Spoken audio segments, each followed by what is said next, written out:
Just a quick wrestling video. Corey Graves pretty much on Twitter earlier in the day kind of said that he's not famous enough, to be on a Raw commentary team or on Netflix. He got ousted with his position there, um,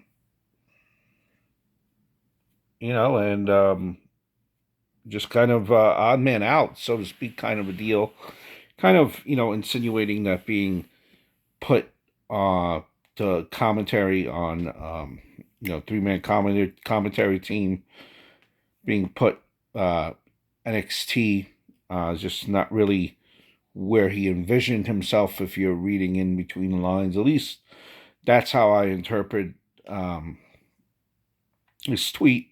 He actually, and he kind of followed that up with a watch me on NXT with a fire emoji and that type of stuff. It kind of just really just venting out his frustration about the whole the whole thing, the whole being the odd man out. Like he really doesn't want to be. It seems like on NXT. I mean, here's the thing. I could see in a way how he might view being at NXT kind of as a step back. In a sense, if you look at it, he started at NXT and was kind of moved on. But in the same regard, too, um, you know, when you're a commentator and you're a commentator for the company, not a commentator for a particular brand. But I get it why he might feel that way.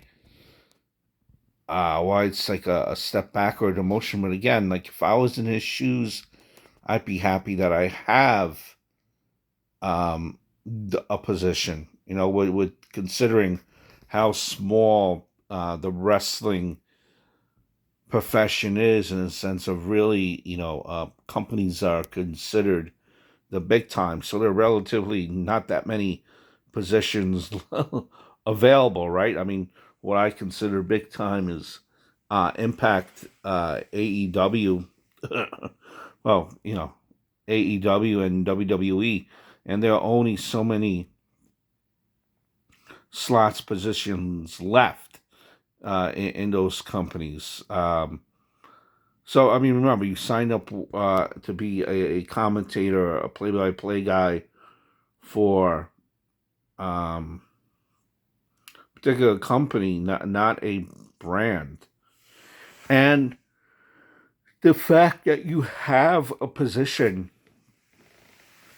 maybe not the one that you want at the present moment, but wrestling is cyclical and things get changed every so often. It's very a business that is not the securest of securest to begin with, right? It's not like these individuals are what plumbers, right?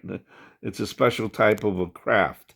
Look, you didn't take a pay cut from all indications, all understandings. You still making the same type of income, just on a different brand. Look, seems like the team, commentary team that they have is so talented that sometimes things like this happen. Pat McAfee, look, he's not going to be here for a long time. I think he's doing the college football again after, so that's going to be starting up in a couple of months again, and then Corey Graves might be back on Raw. Who knows? It just that just goes to show how good the commentary team is.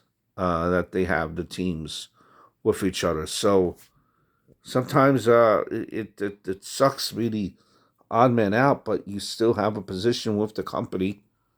Um, and I think it's very cyclical. Look, I understand maybe even this is not even truly something that he wanted to do with in the very beginning. I remember that he wanted to be a wrestler, and then he got injured and had to take, step away from the ring. So it's like he already is not doing truly the thing that he wanted to do from the beginning, no matter how good he might have gotten at this particular craft. Look, I see where he's coming from, but in the same regards, the fact that you're still on the field, something to be grateful for. It's a lot of talent out there, just and a very limited amounts of spots open. So let's be grateful. I'm not saying that he's not. I mean, just that's just the way I would look at things.